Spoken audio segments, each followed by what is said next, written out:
5 different races, 5 different winners. Will we see the first repeat winner in France? Or will a 6th winner emerge from the pack? Round 6 from the Circuit de Nevers is next.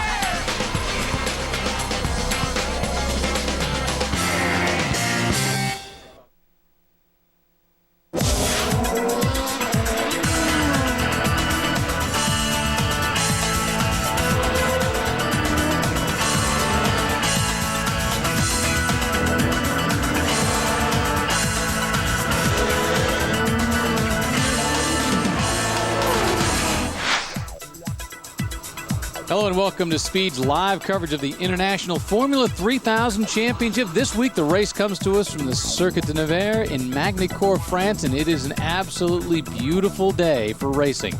I'm Rick DeBrule alongside David Hobbs and Steve Matchett, and a very slightly changed track this year, just enough to change things up a little bit. You know, last week at the Nürburgring we saw our 5th different winner in as many races this season, and we also saw the championship gap close dramatically. So it's time to take a look back at round number 5. At the start of the race, everyone got away cleanly, especially Nicolas Chiesa. Look at that, he makes a great jump to the inside, gained 3 positions right away, into the Mercedes arena, and just out of camera shot, you watch this, leaders, Bjorn Verdheim and Riccardo Sperfico, right there, you can't see them, they get together. Sperfico suffered a right rear puncture. Verdheim had damage to the front wing. That allowed Enrico Tuccicello to get past Verdheim into the braking zone for the lead right here. Unfortunately, of course, Verdheim, just after this incident, needed to pit for a new nose, and this effectively, unfortunately, took him right out of the running, the championship leader at that time. Battle for 3rd, Townsend Bell tries to outbrake Patrick Friesacher for 3rd, gets alongside, but Friesacher turns in and contact is made. Here's another look. Look at this. Bell is well and truly inside. Friesacher doesn't see him, but then he said he had a broken mirror, and they exchanged words in the pits. Not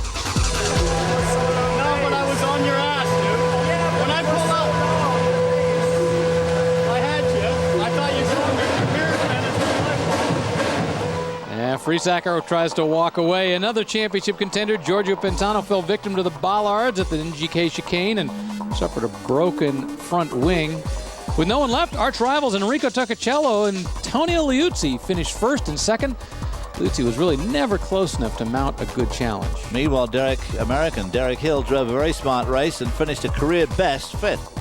On the podium, it was Tuccicello, Liuzzi, and Nicolas Chiesa on the right there, finishing 3rd. You notice that Tuccicello and Liuzzi just don't really, chat too much when they're up there on the podium. They just don't seem to be the best of buddies these days. In fact, we were wondering if there was going to be some incident in that race, but it never happened. Once again, the results, and this is the last round at the Nürburgring in Europe. Tuccicello winning, Liuzzi 2nd, Chiesa 3rd, Yannick Schroeder 4th. Derek Hill, his best finish ever in the series. He came in 5th, and Jaroslav Yanis was 6th. Giamaria, who actually started badly, came up to the field, and then when his teammate Pantano had that spin, he stopped right behind him and lost about 3 spots. So Giamaria actually could have come in the top 3 last week, or certainly the top 4. Phil Giebler just barely missing a points-paying finish. He finished 9th. And there you see Townsend Bell back down in 17th, along with Patrick Friesacher in 18th as a result of that incident. Very unfortunate, because Townsend Bell was in a very good situation. And this is the points. Bjorn Verdheim still leading, but Tuccicello gained a big chunk. Tuccicello did gain a big chunk. Nicolas Chiesa there running in 3rd spot after that surprise win in Monte Carlo. Giamaria up in the 9th spot. Friesacher, of course, has missed 3 or 4 races after breaking his arm in Spain. Sold Baumgartner getting a few points last week too. And in the team points, let's have a look. Arden International out in front on 39 points for the number 1 spot. But only 8 points, look at that, separating the Jordan Junior team in 2nd place and the 7th place Denblar Avery. So it's actually pretty tight. It's very tight for the teams, there's no doubt about it. And Arden International, of course, most of their points have been scored by Verdheim. Ram Motorsport 0, and they will be 0 right at the end of this season. Unless some miracle happens and the team is resurrected. Now, after only a week, needless to say, the drivers had plenty to talk about when Peter Windsor caught up to them. Peter? Yes, the F3000 Circus missed the Canadian Grand Prix, a long break there, but literally 3 or 4 days after the Nürburgring, here they are at Magny Cours. And of course, there's still some unfinished business from that German F3000 race. Yeah, I'm very satisfaction. So my feeling was very good after the race because I did it. So I won the race with the Supernova team. So I was very happy. I'm very happy also because in the championship now I'm second. I have just 10 points a gap. It was a good result. Yeah, we worked really hard during the week, and then we say even last race, the Nürburgring, I like especially the track, so it was really nice, and we did some party. It was good, and now we are here for this race. We hope we'll be nearly the same.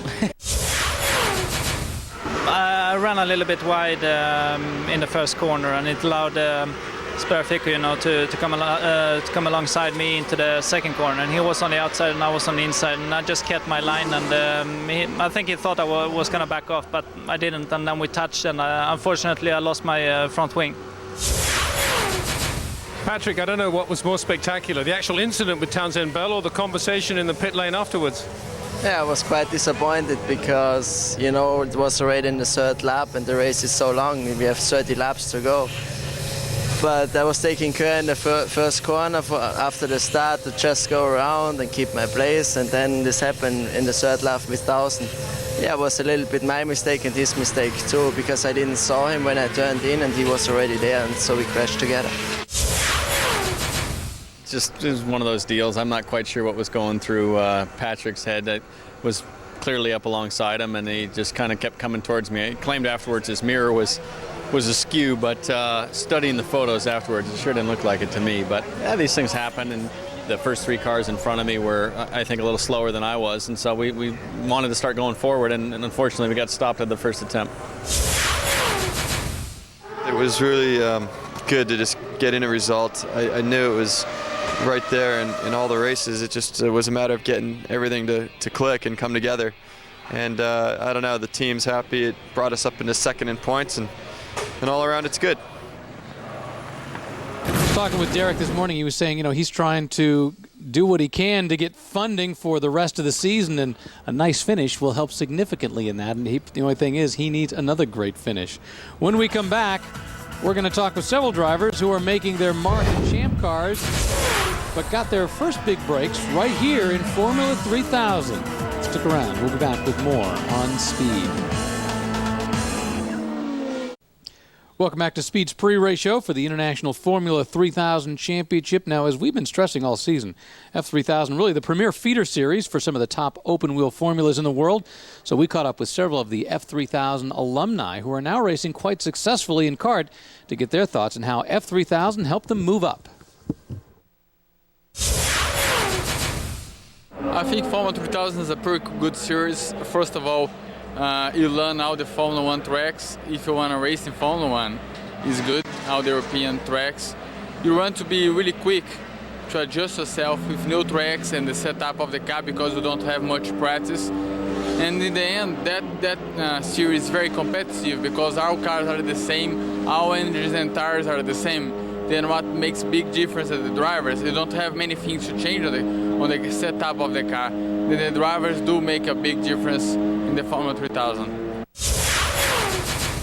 I think it's very important to be recognized as a really good driver, because everybody knows that if you are good in 3000, it's because basically you are quick and you're able to set up a car, so it's very important. And it's good for the experience, because in 3000 you don't have much of a test, and you need to be straight away in the rhythm and quick. So it's a lot of help, and in that series it's helping me a lot. Yeah, no, definitely helped I won Formula 3 in '98, and then it's definitely something that goes quicker than Formula 3, and you learn a lot more, and gave me a good background. So when I came to kart, it wasn't a big step. Well, Formula 3000, when I was racing in '88, was probably the most competitive championship in Europe. It was very hard to win. So Formula 3000 was very, very important in my career, especially the way we did, because we won against all the odds, and that was very, very important for me. Basically, it's the only step. There is nothing between F3000 and Formula 1. So this is the very last series you can win. before to get a chance or not in Formula 1. So Formula 3000 opened the doors for me to race, to be known in Europe and be known in America as well. I got my first Formula 1 test, I think because of good results that I did in 3000, and I got the first Champ Car test as well because good results in 3000. The team owners for Formula 1 and Champ Cars always look at you. 1 minute you're doing donuts in F3000 car, the next year you're doing them in a kart championship car. All right, we're going to take another quick break. When we come back, Peter Windsor will introduce us to another up-and-coming driver in the series. Everything personally and professionally you ever wanted to know about Raphael Giamaria when we return.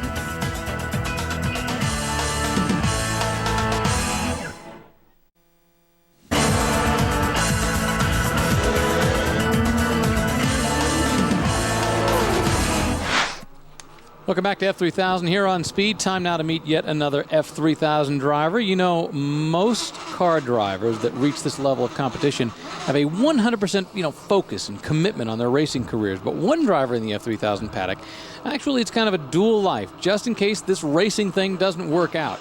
Peter Windsor caught up with Durango driver Raphael Giamaria to talk about that dual life. Italian Formula 3000 rookie Raphael Giamaria finished third at Monte Carlo, a great result given his newness to the formula, and also because he's a part-time law student, would you believe? Now, you race just for fun, in your real life you're a lawyer, an advocate, that's right, eh? I try to race not for fun, but I would like that the motor racing became a profession for me, a work. But I am also a student. I attend the Faculty of Law in the University of Rome, and I have only 3 exams to finish and to have the degree in law. But for the moment, I prefer to spend a lot of time in gym to train myself, a lot of time, a lot of day we test. So for the moment it's better that I stay more concentrate for the race. When you're in the gym on the treadmill, do you have the law books in front of you? You're reading the books while you're running? No. When I stay in the gym is a way to stay very calm, because when you study all the day, because my day when I wake up I go to the gym, then I study, and in the afternoon after the lunch I study, and then I go about 7 o'clock p.m. in the gym until 9 p.m. So 2 times a day for the gym and 2 times for study when I have an exam. But for the moment, since 3 years, I did only 5 exams. So study and race is very difficult, but I would like to manage to do both the things. You're already preparing your own contracts? You don't need a lawyer to look through at all? Yeah. In fact, for the legal problem, contract with the sponsor, with my team, I do all myself and my father. So me and my father do all alone, without other person, because my experience in law permit me to do all without problem. Always important to have a plan B, David. Absolutely, and he's certainly got a very good plan B, because like our driver Jonathan Palmer many years ago was a qualified doctor before he really got stuck into his racing, had a great career in racing, but yeah, Giamaria there is really well sussed out both ways, isn't he? Well, I find it absolutely remarkable that how much time must it take to study for a law degree, and you've still got the extra time to work out in the gym and train to become a professional racing driver? He's obviously got his time management down to a fine art, I'd say. Well, and you realize how many of these Formula 3000 guys are going to move on to that next level. The reality is, most of them should have a plan B, but you want to have that 100% commitment, because if you don't, you're not going to be able to move on. You're definitely going to nail yourself out. So it's going to be always difficult for these guys, but imagine having a little law degree in your back pocket. We're going to take another brief break. When we come back, we'll have more on the Formula 3000 Championship live from Magny Cours in France. We will be back. Welcome back to live coverage of the Formula 3000 Championship here on Speed. Time to check out the layout of the circuit with David Hobbs on our track. David? Well, 2.74 miles round, 35 laps, 16 turns, and it's nice and wide, very little elevation change, virtually none, and the track itself is very smooth. It's wide, so it's a bit tempting to get your nose stuck in where it probably should not be. The best, really the only overtaking spot is at that Adelaide hairpin, turn number 5 down there in the bottom left-hand corner. The top of the picture there, Complex du Lycée, has changed from last year. It used to be a right-left chicane and then right onto the pit straight. Now, as you see, they've got that little left-hand curve, which spoils any opportunity of outbraking anybody into turn 15. All in all, a pretty good race course. Got to get that grand curve and Estoril right so you can get on someone's tail going into 5. And an absolutely beautiful day in France, unlike yesterday where it had rained, although by the time qualifying and practice for the Formula 3000 cars got out there, it was relatively dry, so they didn't have a big problem with it, but it definitely complicated life in Formula 1 qualifying. But today, not a real cloud in sight up there. As a result, it's going to be a very, very nice day. We'll come back with more from France with F3000 here live on Speed after we take a brief break. Don't go away.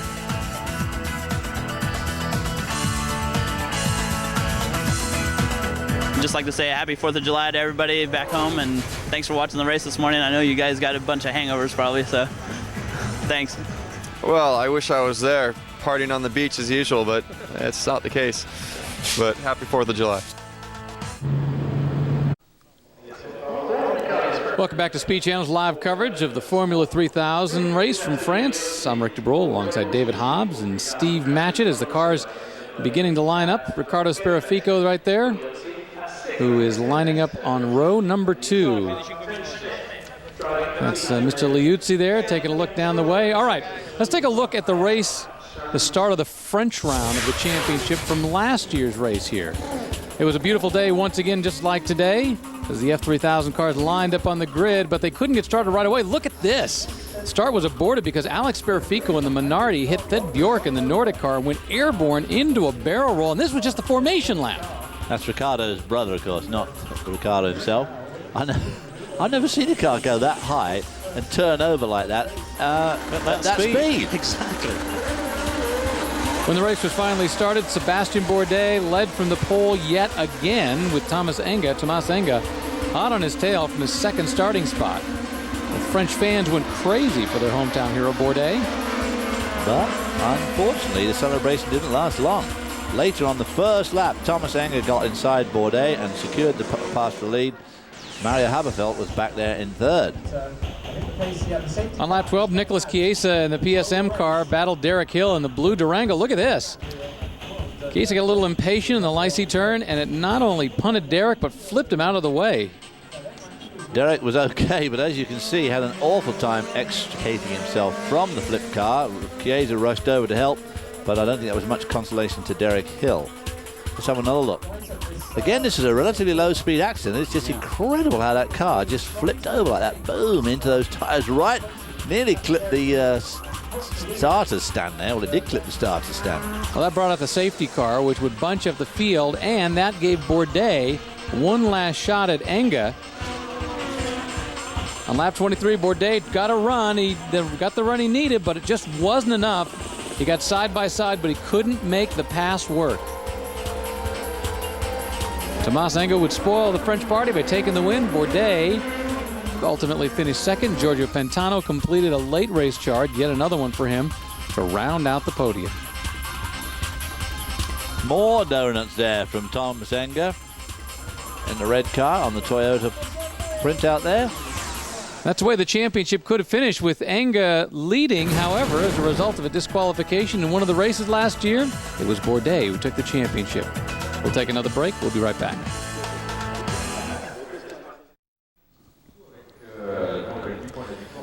Back at the French round of the Formula 3000 Championship. We said this is round 6. We've had 5 races so far. We have had 5 different winners, and the question is, can we come up with a 6th winner today? Although, if you look at the 2 guys starting on the pole, the front row, who are more likely to win, it's Giorgio Pantano and Bjorn Verdheim. Which will be a repeat winner. That's right. Although, anything could happen, especially when they get down to Adelaide.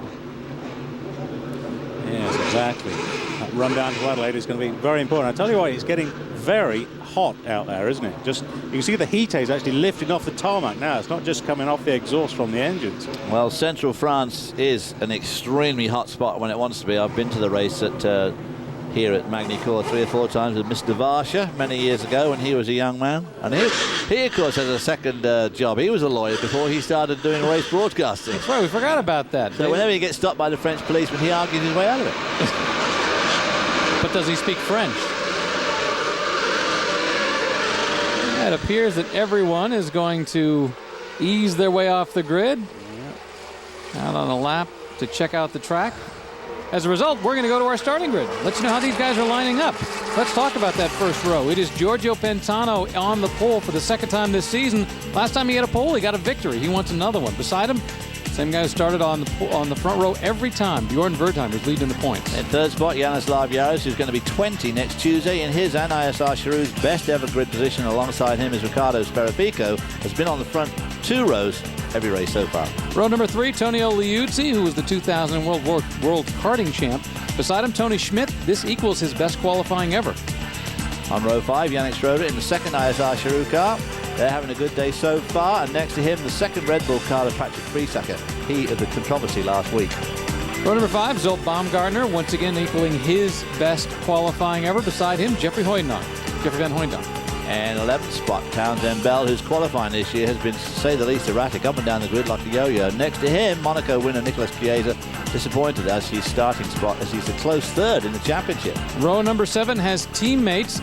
Derek Hill has out-qualified Enrico Tuccacello, last week's winner.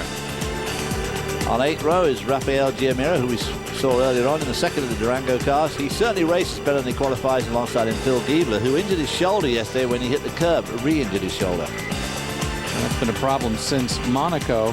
Very last row, yet another American, Will Langhorne, who joined the team very late, hasn't had any testing, but he's soldiering on. Beside him, Valerio Scasolati.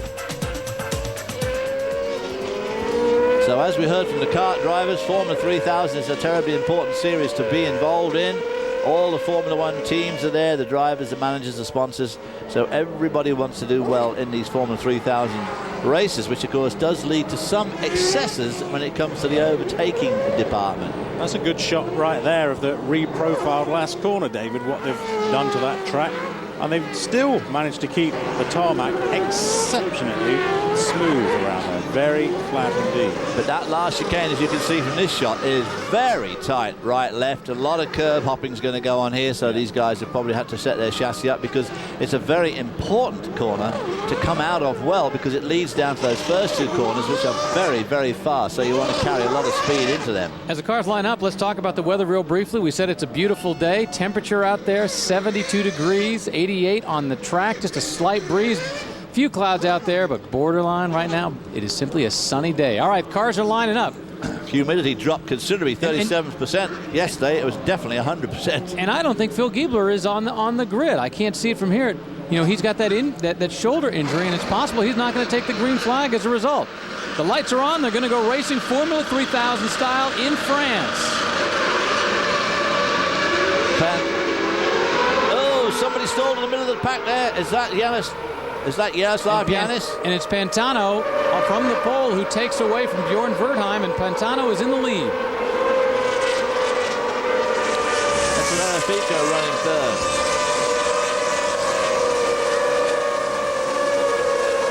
So it's Giorgio Pantano, then Bjorn Wertheim, then Tonio Liuzzi, Tony Schmidt. Come down to that hairpin. This is the Adelaide hairpin. We're talking about how tight it is. You saw Friesacker take a look on the inside, but he didn't do anything. Boy, they got very close back there. There's Townsend Bell and there's Derek Hill. Unfortunately, both rather towards the back of the field still. Was Bell hit from behind there by Giamaria? He might have been. It was a bit of a push and shove match from the back of the pack there as they went into that Adelaide hairpin. Pantano still leads from Wertheim, pulling away a little bit from Riccardo Sperafico. Yeah, I think that Townsend Bell just got a little love tap from Raphael Giamaria as they went through that section. Of course, tremendous concertina action as you break the corner like the Adelaide hairpin, which you approach absolutely flat out. Remember Giorgio Pantano. Yaroslav Giannis. Yeah, it was. So poor old Giannis' day getting up to a bad start. He qualified so well, the car didn't start. And here we see him trying to catch up to the back road into the gravel trap. This could do some damage if he's not careful. Difficult to see whether or not he sustained any front wing damage. Oh, right there. Probably did towards the end of that. Can't have done any good, can it? No, absolutely not. You know, he doesn't even... on Tuesday, he turns 20 years old. Isn't that incredible? Not a great present.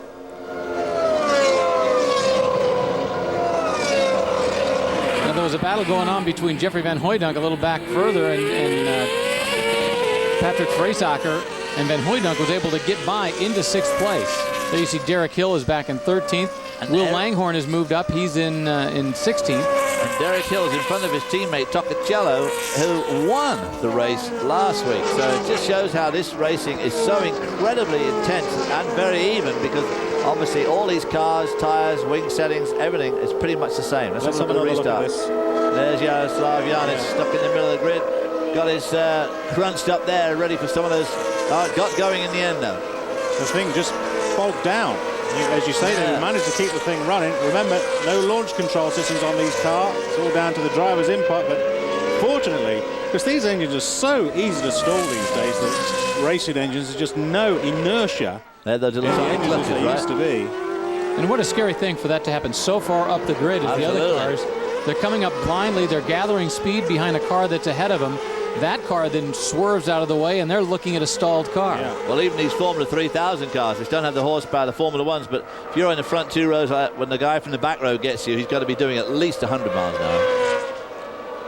Yeah, these things are probably putting out 470 brake horsepower as opposed to 900, and they're a little bit heavier. But nevertheless, that's still quite a lot of horsepower under the driver's foot. It is, especially for the weight of the car coming down to the Adelaide hairpin. Verdheim keeping Pantano honest. Pantano, last year, one of the most overtaking drivers I think I've ever seen. He always seemed to start badly and always managed to overtake a lot of people. Today, he started extremely well. And he's managing to hold Verdheim off, but there's a long way to go yet. You know, Carlos Perifico dropping back a bit. There's a lot of talk at the last race that they introduced some new tires, some new Avon tires. They all run spec tires, but they brought out a new version of it. And they were saying that the tires used to drop off after 7 laps. And so in other words, if you were going to make a move, you had to do it in the first 7 laps. But now, in fact, talking with Derek Hill, he was saying that the tires do last longer. A couple of the drivers did their fastest laps last week at Nürburgring right towards the end of the race. So Avon seem to have certainly solved that problem of the rear tires going off, which obviously makes it better for these guys to be able to race throughout the race and not worry about their tires at this early stage. Yeah, remember the race earlier this year where Verdheim wanted to get by and couldn't make the move in the first few laps, and as a result, he was never able to make the move. Well, he couldn't make the move because that yellow flag for Phil Giebler, and then, of course, when the flag went away after about a long time, like 8 or 9 laps, by that time his tires were past overtaking stage. And that was back in Spain. I think the problem as far as performance is concerned on these cars is the fact Avon are always going to win the race in the same way that Lola are always going to win the race. So the aerodynamic tweaks on the chassis are never going to come along if you're in competition with somebody else. That will always force the pace of the technology along. Of course, you don't need to do that if you've got a monopoly in the series. The flip side is you don't have one tire that's significantly better than the other, so you know you're on equal equipment with the other guy. So if you can't make it happen, you can't blame the tires. No. Because the tires are all equal. Giorgio Pantano is the leader here at Magny Cours, the French round of the Formula 3000 Championship. Right behind him, though, is Bjorn Verdheim, the guy who wants to win the championship. We'll be back. Speed Channel's coverage of Formula 3000 is brought to you by Porsche for the pure sport of driving. Welcome back to Speed's live coverage of the Formula 3000 round from France. An absolutely beautiful day. And you are looking at the battle for 10th. This is between Raphael Giamaria right there in the lead. Nicholas Chiesa behind him. And Derek Hill almost in the picture there in the yellow car there. You see him right there. So again, Giamaria has done his usual. Had a poor grid position. He's already jumped past Hill and Chiesa. Now, while we were away, Townsend Bell had a little adventure, shall we say.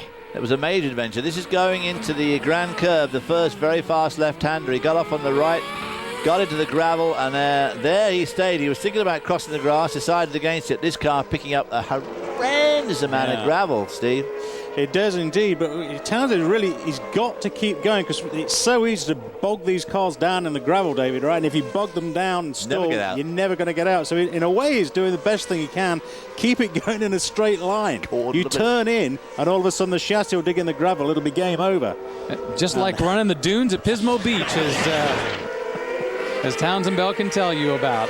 And that, unfortunately, drops Townsend Bell to dead last of the cars running. Unfortunately, Yanis is out of the race after his little excursion. So let's hope that it hasn't irreparably damaged the car of Townsend Bell. Yanis had a series of problems, stalling on the grid to start with and then going off just like Townsend Bell did, and then apparently doing enough damage that his day has come to an end.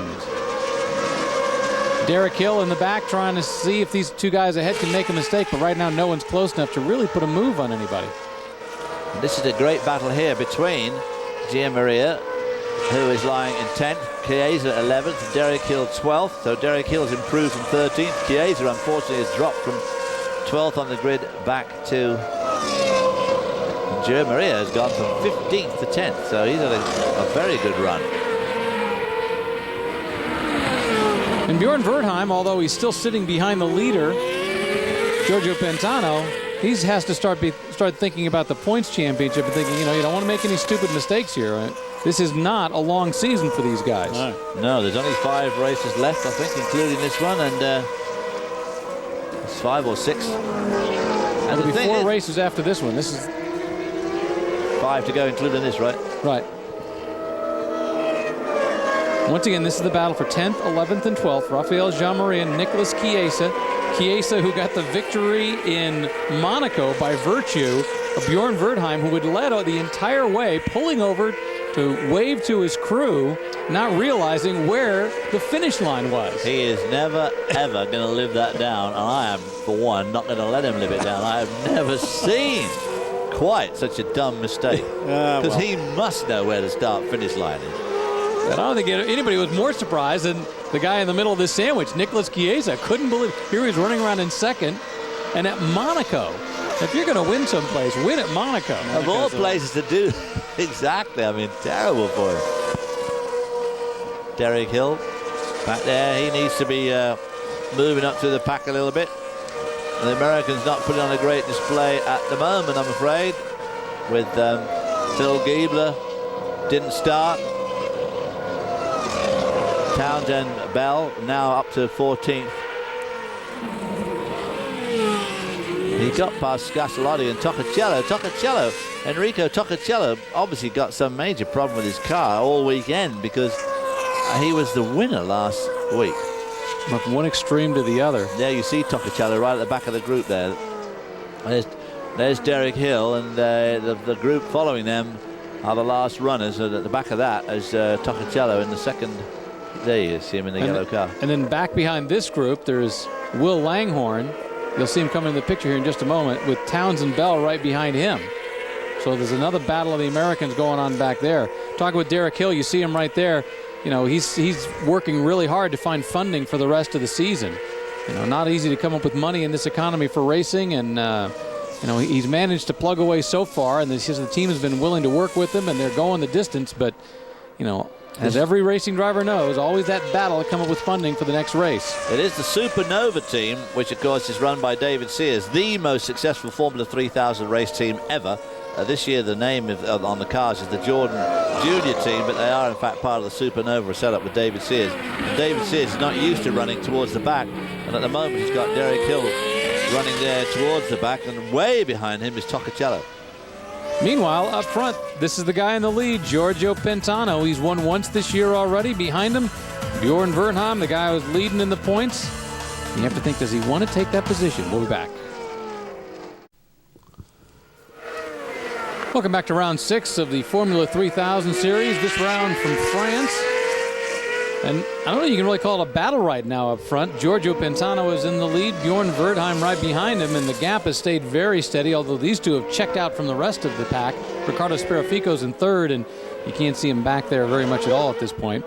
We just saw, excuse me, let's go ahead. Okay, well, join us tomorrow at 7:30 in the morning Eastern Time for live coverage of the French Grand Prix. As always, we'll start things off with the accurate pre-race show. And this week, Peter Winger is going to be talking to some of the drivers about how they psych up and what do they do right before they run those one-lap qualifying specials. Again, that starts tomorrow morning at 7:30 Eastern Time, live right here on Speed. And that's what I was just going to get to there. We just saw that replay of Giorgio Pantano locking up the front tyres there, but Verdheim didn't really capitalize on that error at all. They stuck pretty stable, these two. Well, although these tyres now are built to last, the Avon certainly with the new rear, the one thing you don't want to do at a relatively early stage in this race is lock up the fronts too much and put some big flat spots on them, because that's very uncomfortable for the rest of the race. It goes thump, thump, thump, thump, thump. Sperafico hanging back there in third spot. Last year he used to hang back a bit and then make a run towards the end because he preserved his tyres well. But the problem with making a late run, of course, is you've still got to get run the guys, and you can see how difficult that is with the front two runners as it already is. Yeah, I mean, we've seen, as you say, these new rear tyres have allowed people to put fastest laps in later on in the race, but as Rick, you rightly pointed out earlier on, everybody's got the same material, so everybody's got the same advantage. So how do you get by them in the later stages of the race? Well, the cars are so even. All the horsepower is within probably 10 or 15 to 8 horsepower per engine, so which is nothing in terms of percentage. The cars are all exactly the same, and you're only allowed to do very little chassis changes. You can change the wings a bit and do some shock work, but not a lot, so it's very difficult to make ground. No, you're not able, for example, to redefine the suspension pickup points on the transmission and on the chassis. That is all set. And there's that Avon right there. That's not the lockup we saw before, but again, another little lockup. You notice these are what we call true slicks. The regulations do not insist, unlike in Formula One, to have those 4 grooves around the tyre, and the idea of that, of course, is to take away some of the contact patch. Well, that doesn't happen in Formula 3000, but other than that, the dimensions of these cars are absolutely the same, really, as a generic Formula 1 car, if you can have such a thing. Now that lock up there, obviously you've put a flat spot on it. The temperature is going up. That sun beating down on this track, I would imagine the track temperature is rising pretty rapidly. Very hot sun right in the hottest part of the day, and beating down on that track. If you start putting flat spots on, you could get a hot spot that could turn into a blister. Part of the fact that it rattles the car around is most uncomfortable and upsets the balance. Bjorn Verdheim, that red car with the white stripe across the front, he's the points leader right now. He had scored points in every round up until the last race. He'd won the first round and then had gotten second place in each of the next 3 races.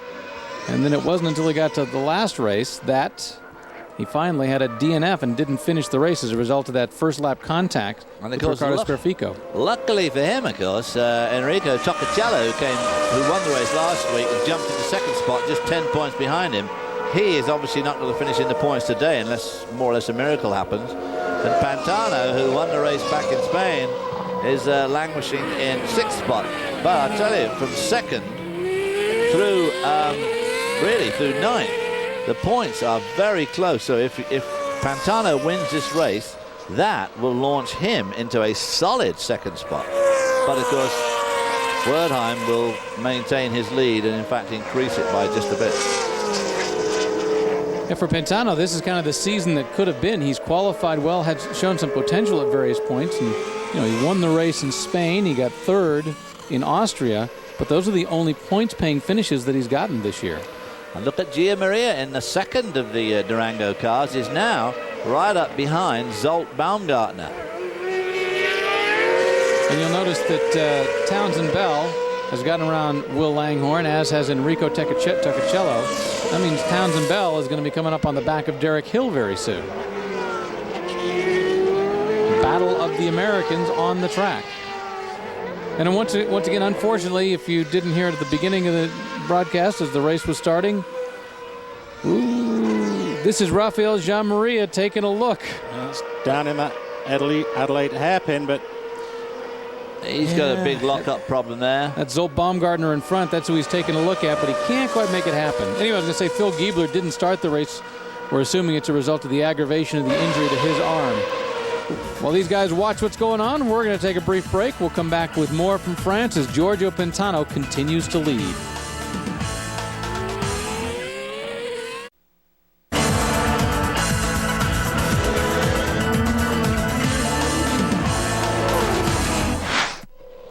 Welcome back. This is Speed's live coverage of the Formula 3000 Series from France. Townsend Bell behind him. Enrico Toccacello, the winner of last week's race.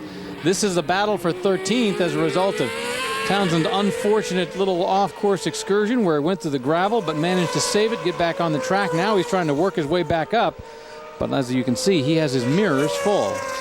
He does have his mirrors full, but he must have done a good job somewhere to get around Toccacello. He was behind Toccacello. He obviously got by him.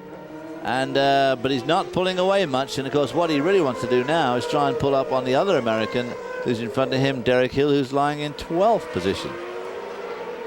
Toccacello locking up there.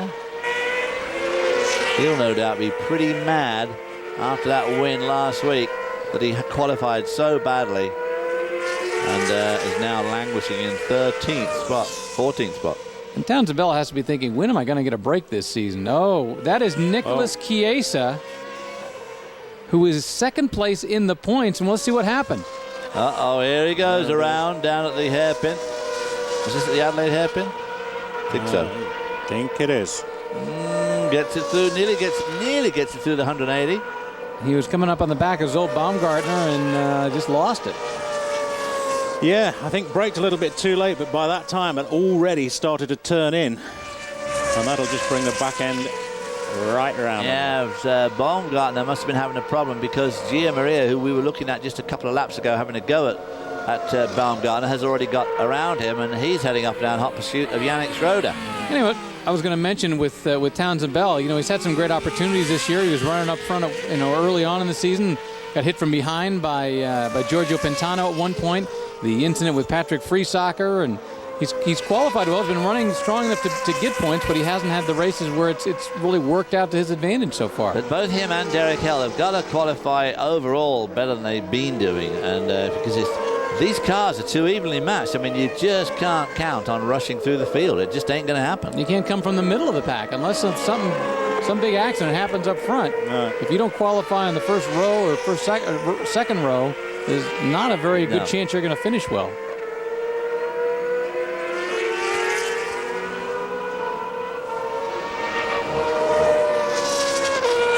Now that right there, I believe, is the battle for 5th, 6th, and 7th. That is Tony Schmidt, Jeffrey Van Hooydonk, and Patrick Friesacher. Now Jeffrey Van Hooydonk made a dynamite start and must have had a tremendous run the first couple of laps. He qualified 10th. And here he is now running in 6th. Being pressed by his teammate who started way in front of him. And Friesacher, you saw, look to the inside just a little bit. He's still a long way off, but he's definitely trying to start wiggling through the mirrors to get an impression on the car ahead. I think that's exactly what they're doing, just trying to distract the car in front. Different lines going through that turn. Schmidt made a mistake. Lock-up as well there. Well, Rick, that's exactly what you were saying. He was trying to make him do, right? Just wiggle around in the background, see if you can distract his attention and force him to not concentrate on what he should be doing, which is looking ahead and driving the line. Make him think he's under attack. Yeah. And now he is. Friesacher, remember, involved in that incident with Townsend Bell at the last race. Friesacher said he was simply defending his line. Townsend Bell had moved to the inside. A pretty optimistic move, but at the same time, a move where he was definitely beside Friesacher. Friesacher closed the door, and as a result, both of them were ultimately knocked out of the race. Friesacher losing his wing right there and then. So don't forget, Friesacher was hurt earlier this year in a race, and as a result had to miss several events and only rejoin the series a couple races ago. Well, these guys, the Astromega team, remember, are going to be docked 5 points. They're currently on 5 points in the team standings, but they will be docked 5 points at the end of the season by virtue of running one car short, and I think it was the Austrian race. So they really need a good result because they're on 5 points at the moment, could well finish the season on Zippo. Yeah, which is not the way, I don't think, to encourage people to participate in your series. We're down to 20-odd cars. You know, a couple of years ago we had 30 cars in the field. The last thing you want to do is go docking people points for not showing up with one of their cars. So, well, I mean, for sure the team want to front 2 cars. Absolutely. If they can't do that, there's normally a pretty good reason why they can't. Yeah, for the championship to dock you 5 points, that ain't good. That's Nicholas Chiesa. We were talking about him a moment ago. Out of the race. It's the Denblar Avis team lifting the car up. He looks like he's trying to get out. There's his...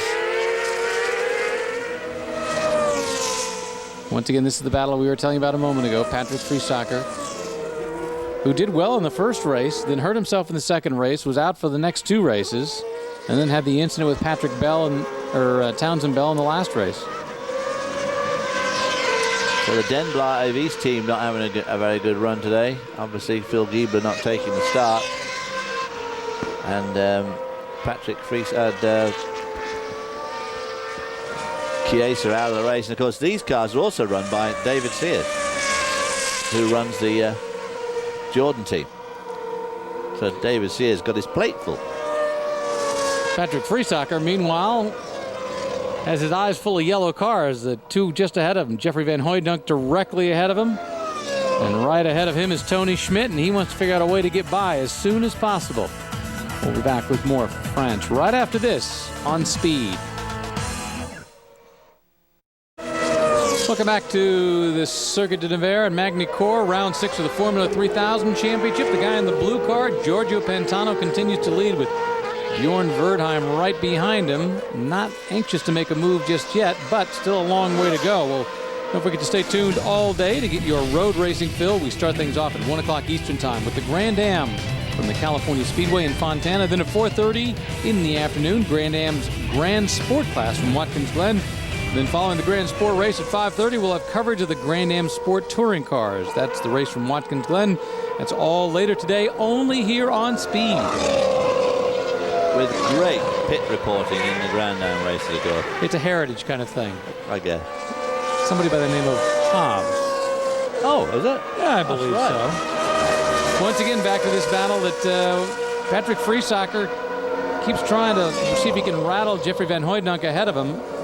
Friesacher back in the blue car with the yellow nose, but he has not been able to rattle him enough to make a big mistake. And how frustrating is this for a driver in a car that's so equal that you just can't take a bite out of the guy ahead of you? And I think these 3 are closing in on Liuzzi, who's lying 4th. So that could bring some added excitement,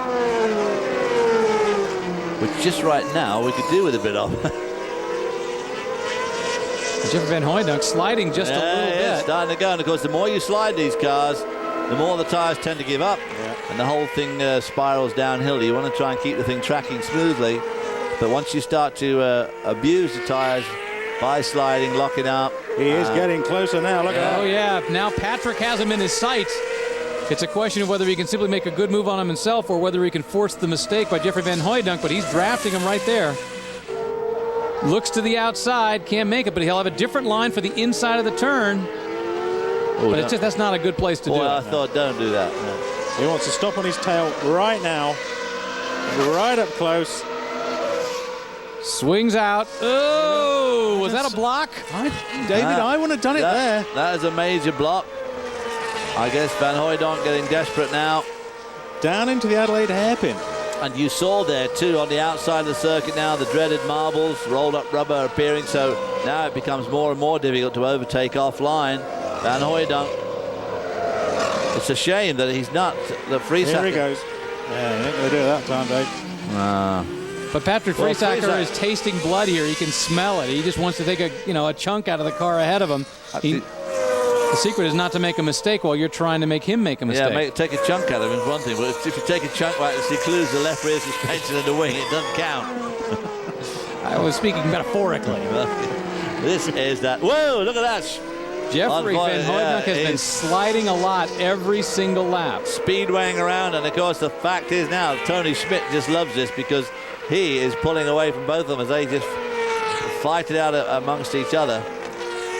Oh, boy. I wonder if he's got a tire going down, in fact. Meanwhile, Yannick Schroeder, you can just see him coming into the picture there. He is back in 8th place behind in the last points-paying position. He is back behind this battle, and if these two battle each other, he might be able to close up on him. Well, let's see how they decide to do this.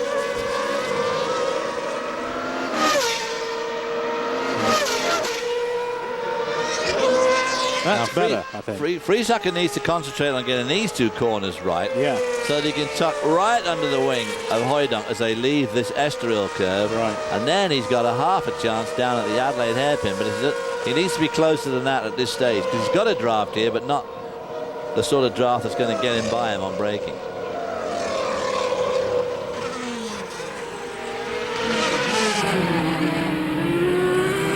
Trying to take a different line through the turns.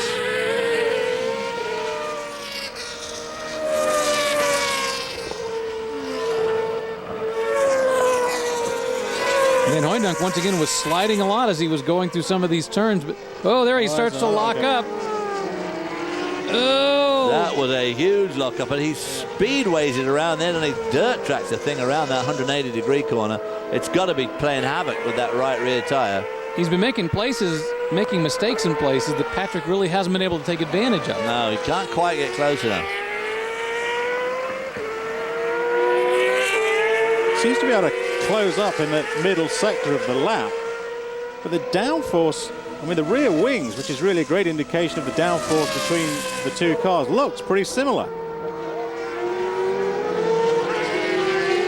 Down to that last chicane complex. Friesacher's really got to get this one right. He's got to come out behind him, make sure he catches up just a little bit, like he did that other time, caught right up with him and then just couldn't do anything about it. This is where he needs to really make some ground. This is a replay of the lockup we saw.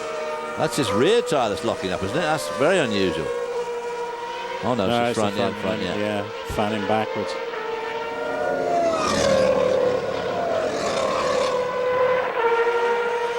Now, what's he going to do here? He keeps on a little lock, but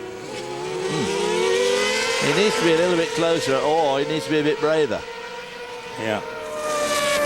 At this point, I think he's not really taking, any real move on him. It's just more a matter of saying, I'm here. If you make a little mistake, I'm going to be all over you. But, Van Hooydonk has made a few mistakes, like the one he made at this lap. Look at him slide through there.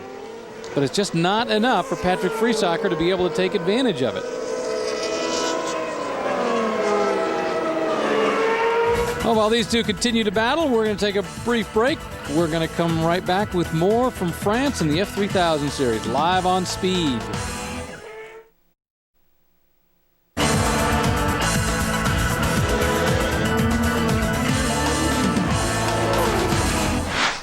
Back in France, where the battle for 6 has ended in heartache for Patrick Friesacher. Look at this. He tried to go inside. And it didn't work as you knew it wouldn't. He just spun him around. He was able to get going after that, but meanwhile, he had been knocked back to 11th place. As a result of that, everybody seemed to be able to go. I take another look at it, and you can see what happened. Coming down to the 180-degree bend, this is where we've seen Hooydonk locking up a number of times, which he did briefly then. Just tried to go on the inside. Hooydonk, of course, gave him no room, and his right front clipped the left rear of Hooydonk's car and spun him around. And it was an optimistic move. I just don't think he was quite far enough ahead to make it work. No, it wasn't, no. That's the problem. Patrick Friesacher, you can see right there, thought he had it. Jeffrey Van Hooydonk got very lucky. We'll be back. All right, does this look like a little bit of deja vu? Patrick Friesacher chasing a yellow car. Different circumstance. Now, after Friesacher's fallen back in the pack, this is the battle for 10th. Friesacher in the Red Bull car. Just ahead of him is Derek Hill. Derek Hill having a quick look in his mirror there. So, is Friesacher going to try another bonsai move on our man Derek Hill? Well, at least he knows how not to do it now. Meanwhile, the red car up ahead is Zoe Baumgartner. He's like, you guys just play with each other for a while. I'll check out. There you see Patrick Friesacher trying to take a look to the inside. He looks faster than Derek Hill, I'm afraid. track getting awfully slick now offline. Yeah. Well, right there. Whoa, just like that. Exactly. He just literally slid through that turn. You could see it happening. He slid a little bit wide and just couldn't recover, so he went off track. And here comes his friend Townsend Bell behind him. Uh-oh. They're very close friends, these two. What do they say about payback? Yeah. Take another look at it. Yeah, his rear tire's going up a little bit by the look of things there. The car's starting to slide. See them do that all race long, inching a little bit more out on that Estoril corner there, right out to the edge of the track. And David, as you're saying, once the rear tires start to go off a little bit, you get a slide. If you're pushing that much, click, you're in the gravel. Which, of course, we saw tremendously with the car of Van Hooydonk. Sliding big time, but he still seems to be hanging in there. There's Zoe Baumgartner in the red car. Right behind him is Derek Hill. Zolt actually sort of gained a little bit in that whole deal. And Patrick Friesacher lost a little bit, but amazingly, all things considered, it could have been much worse. Yeah. And you have to wonder what's going through Townsend Bell's mind right now as he looks up and sees Patrick Friesacher in his sights. Yeah, he's in 12th position at the moment, Townsend Bell, and 8th is the last points paying position. I think he's going to have a heck of a job to get up to 8th in the 7 laps left. Pantano got a clear lead now, nearly 3 seconds over Bjorn Verdheim, who I'm assuming Christian Horner has told to hold station and not try anything silly. No, that's not Christian Horner. So Verdheim is still going to retain his lead. In fact, he will increase his lead from 10 points. And that is how championships are won. Don't make mistakes. Bring them home. Get as many points as you can. Win what you can. But don't worry about the wins. Worry about the points. Especially with the new point scoring system, which is just like Formula One. Pantano will get 10, which will jump him from where he is at the moment, 6. It'll jump him to a solid second with 26 points. Toccacello will remain on 24. And Verdheim, of course, will get 8, so he'll jump to 42. Here's that Estoril corner again. Guys, we're just looking again how wide these cars are starting to go. Right to the outer edge of the curbing. And once they get offline, they then get into the clag, the marbles. Bit of rev limiter there. Giorgio Pantano up front wasn't even supposed to be in this series this year. He thought he was leaving Formula 3000 and going to kart. But the kart ride didn't materialize, and as a result, he had to scramble for a Formula 3000 ride at the last minute, was able to pull this Durango ride together. And he's done very well for this team. Up until this year, they'd only had 1 pole ever for the team, and he's got them 2 more this year. And assuming he wins this one, a couple of wins. Yeah, he did well in the series last year, got 3 victories driving for Colony. And that guy, haven't talked about him at all. He's quietly cruising around in 3rd. That's Riccardo Sperafico. That accident we saw last year on the pace lap was in fact his cousin, not his brother. There's so many Speraficos out there, it's very hard to keep up. But Rodrigo, Alex Sperafico is Ricardo, Alex. Well, Alex is his cousin. And there's one more floating around out there, too. There's a 4th with that. I can't remember the name of the 4th one. But this won't do Riccardo Sperafico any harm at all either. He's 5th, and this 3rd spot will jump him into 3rd overall. Riccardo Sperafico, who won in Austria, one of the 5 winners of the 5 different races. And just think, if Giorgio Pantano can win today, he will become the first driver this season to win a 2nd Formula 3000 race. We'll be right back, see if he can pull it off in a moment. Back in France, Giorgio Pantano continuing to lead the Formula 3000 race. This is round number 6. Bjorn Verdheim has been behind him the entire time and definitely has not been close behind him. Meanwhile, Patrick Friesacher still trying to figure out if there's a way to get around Derek Hill. Which he has yet to find. Now, once again, this is the leader of the race, Giorgio Pantano, coming up on lap traffic. I think that's Will Langhorne in the BCN car just ahead of him. Yeah, you're going to catch him in the right place going down to the Adelaide hairpin. one assumes that Will Langhorne will give him plenty of room here. Indeed, he does. Stays in his line, lets Giorgio easily get by. Probably the most racing action Will's had today. Most racing action Pantano's had today, for that matter.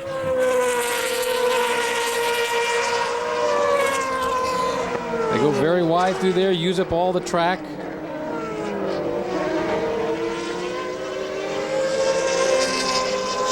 But what a season Giorgio Pantano could have had if he hadn't had a few incidents like that one with Townsend Bell at the very beginning of the season. He could easily be challenging in a big way for the championship. As it is, he's going to end up sort of 12 or thereabouts points behind, or 14, more than that behind. And of course, as you say, he could really easily be challenging. Two things to point out: Yannick Schroeder in 7th, French driver, and then in 8th is Raphael Giamaria, the driver we introduced you to just before the race, who is, in addition to being a driver, working on his law degree in Italy. He's in the last points-paying position. Qualified 15th, so he has really had a great run. Nervous people in the pit lane there, as you can see from that foot going.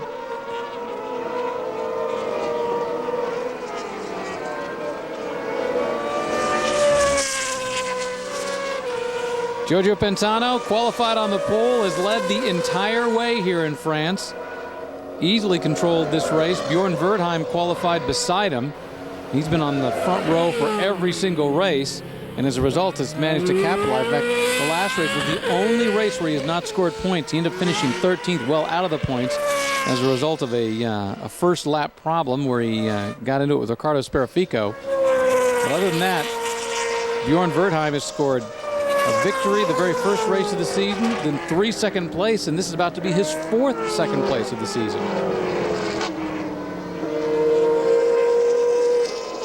And from a driver's standpoint, I mean, yeah, you always talk about the great victories where you battled wheel to wheel with somebody and you won, but this is what every driver really wants. They just want to run out, run away with it, not be challenged, not have to battle, not have to worry about what's going on with their tires. You know, it's great to talk about those battles, but you face it, you really like this one. You just check out, show everybody how good you are. Well, it shows maturity, doesn't it? It shows presence of mind to be able to bring the car home, not make any stupid mistakes when you're not under pressure, because that concentration can begin to slip. So I think you're right, Rick. A lot of these guys will be looking over the pit wall and watching the monitors, and an absolutely flawless performance. Yeah, I'd go right along with what Rick said there. The idea is, driver's idea of heaven is just out there all on your own, having a nice quiet run. Take your time lapping the traffic, because that's the trouble when you're racing neck and neck with somebody, is once you get into traffic, the whole thing can turn so badly, go upside down when you're trying to pick your way through traffic. When I was a kid, I always used to think, well, why wouldn't you just slow up and kind of pretend to battle with the guy behind you? It's like, oh, that'd be inviting the demons. Boy, I'll say. Iuzzi having a good run there in 4th. A lot of these people having very lonely runs. Riccardo Sperafico having a lonely run. The real action's going on there. Giamaria has had the most passing. Zolt Baumgartner's, and then Derek Hill and Friesacker, Townsend Bell, Toccacello, all much closer together, but nobody's sort of within real good striking distance of each other. Through Imola for the last time, coming down to the Chateau d'Eau. Hasn't made a mistake, hasn't had any apparent problems, and as a result, he could come away with the 6th win of his career and be the first driver this year to win 2 Formula 3000 events. Comes across the line, and he doesn't stop to wave at his crew, doesn't stop to make any mistakes like some drivers we know. Although he is kind of getting a little dangerous out there, but he gets the victory, and as I said, this is his 6th career win. This ties him for 3rd on the all-time list with Eric Comas and Thomas Enga. And there's only 2 drivers in Formula 3000 history who have more victories than this guy, than Giorgio Pantano. And that's Juan Pablo Montoya and Nick Heidfeld. Not bad company to be in. No, I'd say pretty good. We saw Riccardo Sperafico came across the line in 3rd. Congratulations all around in the Durango pit. Good job, guys. I think the seatbelts are off already.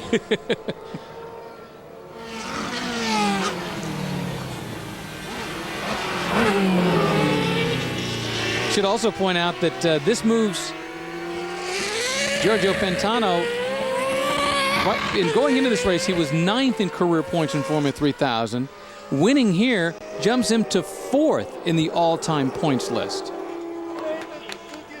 Now, you have to realize the nature of Formula 3000 is drivers don't normally spend a lot of time here. Right. So a couple of successful seasons, and you can definitely jump up in terms of the records and the standings. But with that second spot, of course, it's all very well to have all these records in Formula 3000, but Formula 3000 is supposed to be like a 1 or 2 year deal, and you're supposed to leap into a Formula 1 car and start winning World Championship, but that's not happening for Giorgio Pantano yet. Bjorn Wertheim, with the fact that different people keep coming well up in the field next to him, either beating him or following him across the line, has increased his lead now to 16 points. So Wertheim looking good with so few races left to run. What have we got left? 4? Wertheim, we haven't had to see him do much wheel-to-wheel racing this year. You know? The only time we saw him do that last week, he got himself punted up on lap 1, so perhaps he shouldn't do too much of that. Goes back to my story. You know, drivers want to be all by themselves up front. Giorgio Pantano, the victory here at Magny Cours in France. Let's see how the rest of them finish. Bjorn Wertheim 2nd, Riccardo Sperafico 3rd, Vincentonio Liuzzi 4th. Tony Schmidt 5th, and his teammate Jeffrey Van Hooydonk 6th. Van Hooydonk making the best of his grid position. The rest of the points, when you get down to 7th, is Yannick Schroeder, and then Raphael Giamaria gets the final points-paying position. He passed most people today. Zolt Baumgartner had a pretty good run. Derek Hill, Patrick Friesacker, and Townsend Bell had a very adventurous race. Didn't qualify very well, and of course paid the penalty, and then goes off the road and gets himself right at the back. Manages to pass a couple more people. And we show Phil Giebler as last, but he did not take the green flag, apparently as a result of his arm injury that happened a couple races ago. Well, that's it for the Formula 3000 race. We'll be back again in 2 weeks from Silverstone. Live coverage of the 7th round of the International Formula 3000 Championship from Silverstone in England. That's on Saturday, July 19th at 9:30 in the morning after Formula 1 qualifying. So for David Hobbs, Steve Matchett, Peter Windsor, I'm Rick DeBrule, reminding you to join us tomorrow morning for the French Grand Prix live on Speed Channel.